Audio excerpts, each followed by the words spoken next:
So I am just really excited and really delighted to be here with you today, and I hope that you can join me and you can begin to say hi, tell me where you're coming from.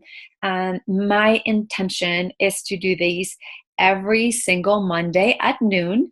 And I'm sure that I'm going to miss some probably around Christmas or New Year's. But from then on, my hope is that I can pop in every Monday and give you a little bit of inspiration, of advice, some tips about either how you can grow your business, some tips on either mindset or intuition and alignment, or high performance kind of stuff. Okay, so that is my intent. Many of you actually answered the poll and you gave me some, you told me specifically here some of the things that I would like to know more about. And so feel free to come back and tell me, what it is that you want. Hi. So I always see your name, Digi, and I know it's like because this is your Facebook name, but what's your real name? Why do I'm spacing it out. Um, so I'll wait for you to type it because I know that you have a real name and it's not the DG Biz. So, but it's awesome to have you here. And so what I wanted, Carla, yes, thank you. Thank you so much. And thanks for the understanding. I really try my best with names, and they're also not my forte. So thanks for being understanding. So what I'm wanting to do today is I want to really talk about something that's been like really firing me up and really getting me upset. And please feel free to post questions or give me your comments or what's coming up for you. But just there is so much information and so much advice that I feel like it's not really serving business owners that are at the beginning of their journey or somewhere in the middle of growing their business. And so I called it Why Following Guru's Advice is a Bad Idea. So one of the things that I want to do and kind of frame it as is maybe like do's and don'ts, and then kind of go a little bit deeper from there, especially if you're posting a question or a comment or that kind of thing. So one of the biggest pieces of advice that I see given is that that you need to set up this entire funnel, the idea of a funnel. And I don't know if you have heard that, if you have one, if you've tried it, what happened when you first did. And I'm not saying, and I want to say this, that all these things that I'm going to be talking about, I'm not saying that they are a bad idea, that you shouldn't do it. What I am saying is that they are probably not a good idea if you are first starting your business, or you are in the beginning stages of your business, or that you are trying to grow your business through that strategy, if that makes sense. So the first part of it is really, this idea of having a funnel. And so what is that? So those of you that are not familiar with that concept, it's a little bit something like you create a free opt-in or a free gift that you place in a landing page. And I'll be talking about that and how to create them as well. So those of you that are at a more advanced stage and you want to do some of that, that's great. And you can do that at the beginning of your business. I just want you to understand that this is not the way that you're going to grow your business, at least not right off the bat, okay?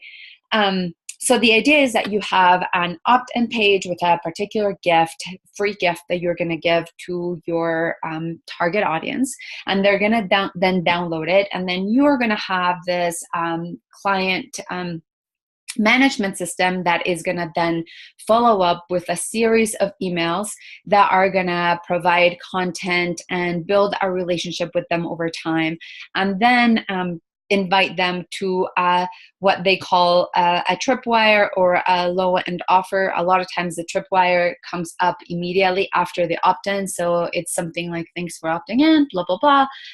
If you're interested, I have this free, I have this really low content something that it's going to be, you know, $7, $20, whatever, and opt in here. And then that's going to lead to like progressively higher and higher offers. Okay. So that's kind of the idea of a funnel. So why do I believe that doing a funnel is a don't?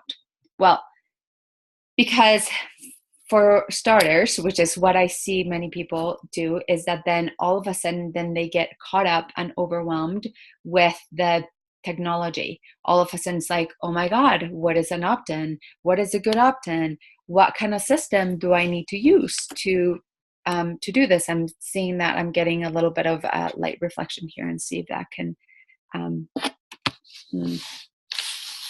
I decided to change my office, and which is awesome, and it's also giving me a little bit of oh, maybe this there.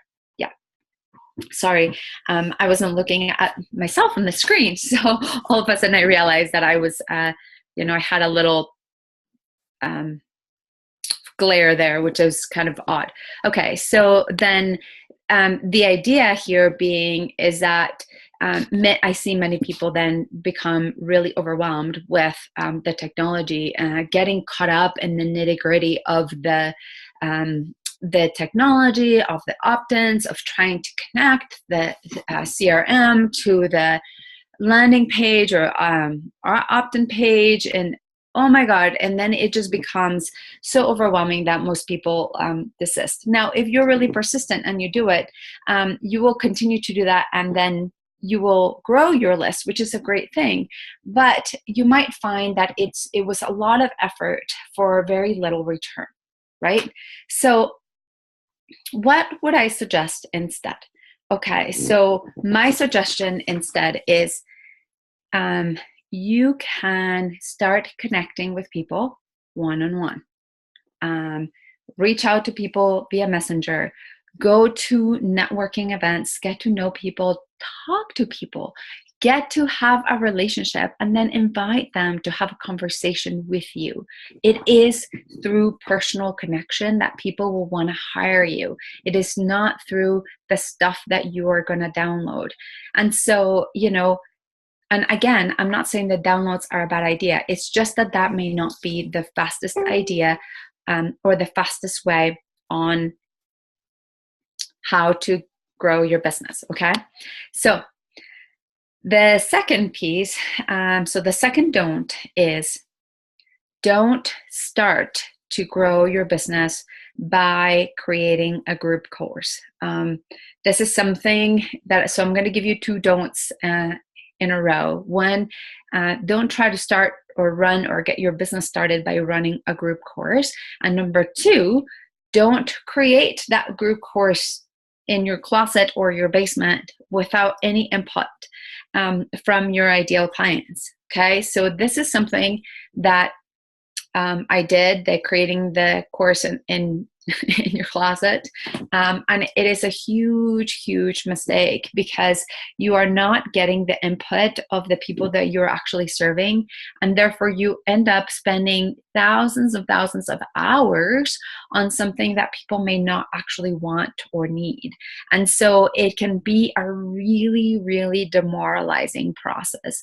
And so I hear a lot of people saying, I'm spending all this time and all this effort in creating a course, and it's just going to be so great. And I'm like, oh, are you running it? Well, no, I'm going to create it, and then I'm going to, and the excuse that I hear is that, well, I'm not that advanced. Like, I need the time. And the reality of it is that, do yourself a favor. Don't set yourself up for failure, because when you do that, that's exactly what you're doing. You're setting yourself up for failure, and you will spend lots and lots of time, and you will create this course that potentially nobody may be interested in taking or participating in. So, so what is the do? Okay, so I'm going to go to the do. It's actually start by creating, so I'm trying to figure out whether it would be better to go back and forth. So, Carla, if you have been listening, can you tell me, would you rather me go through all of the don'ts first and then do the do's, or to go back and forth between do's and don'ts? Do you have a um, do you have a particular suggestion about how it's feeling on your end?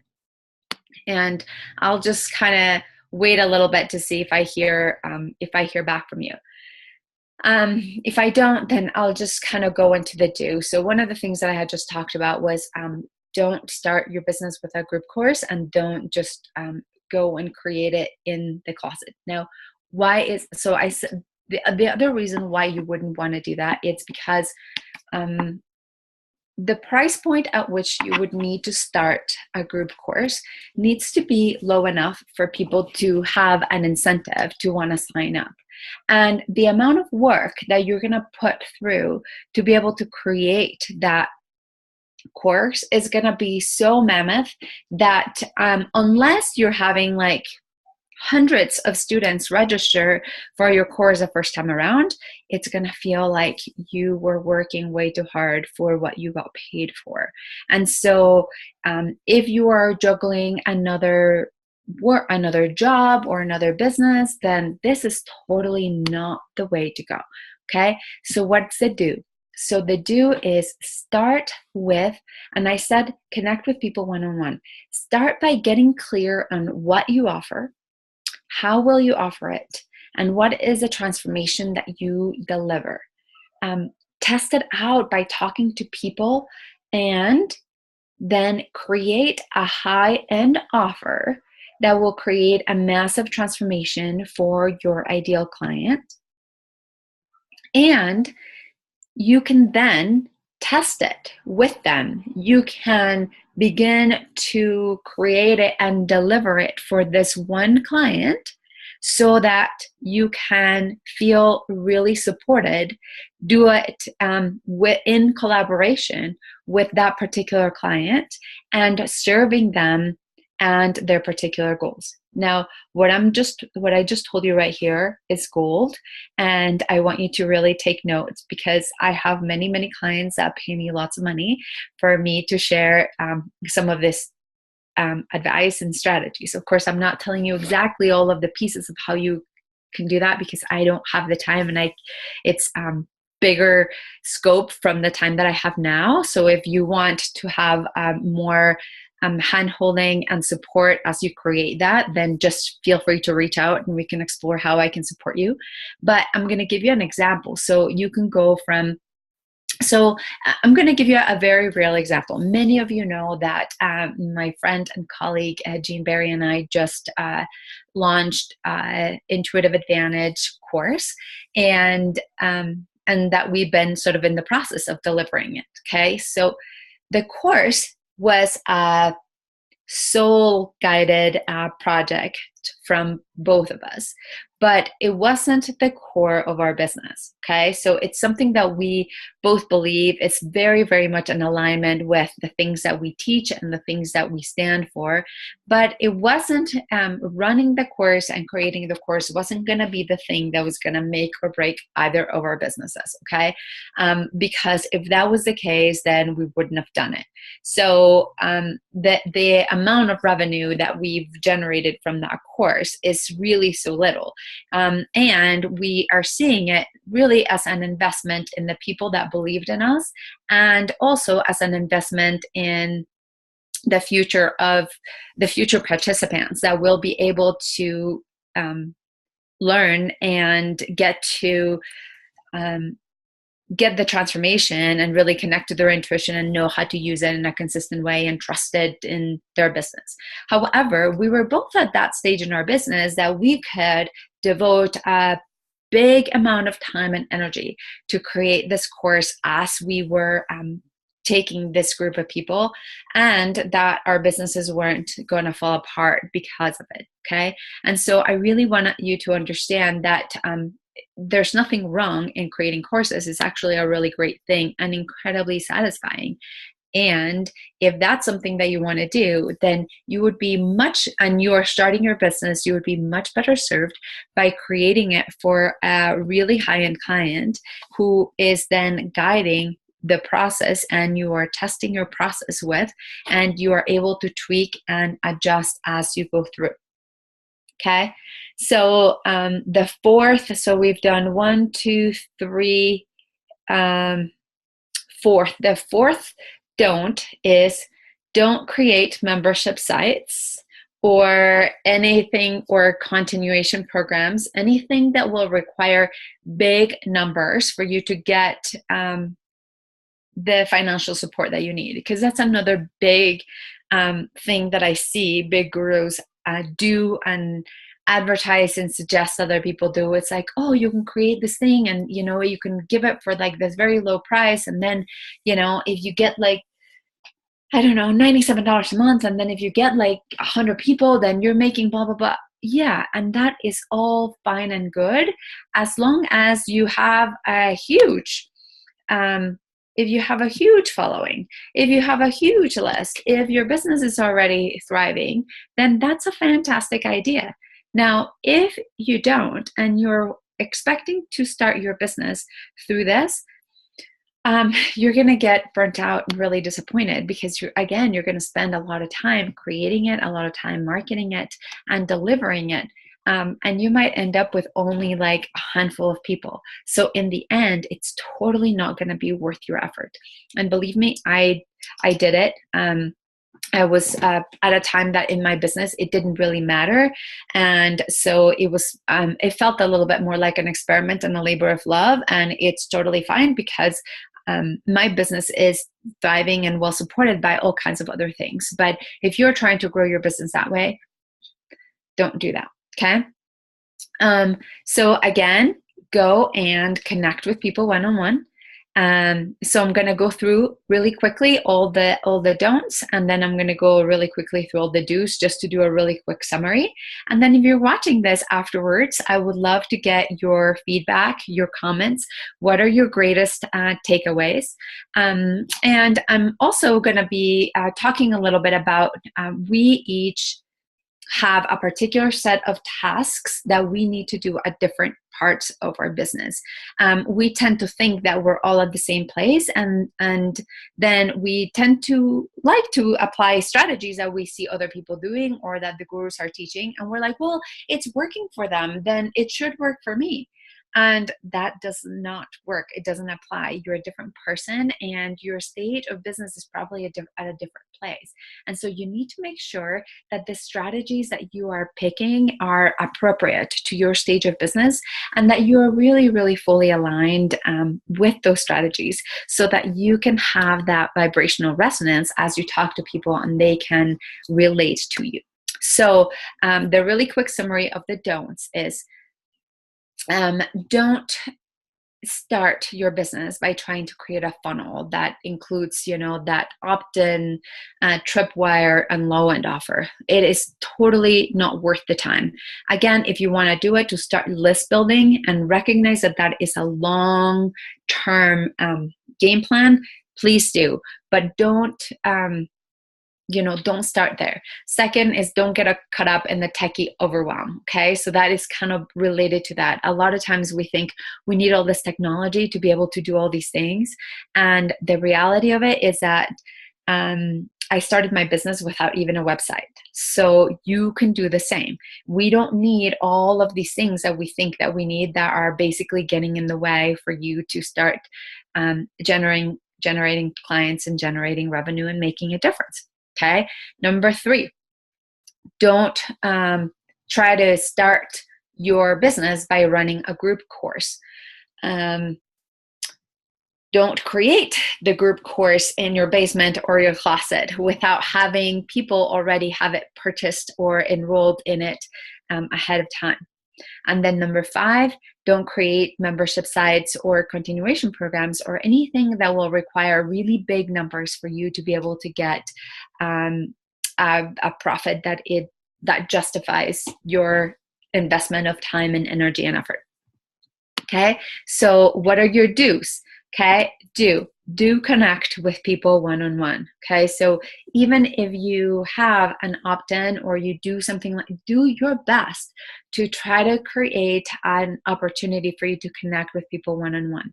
People will resonate with your energy and who you are, and that's the reason why they will hire you more than what you do.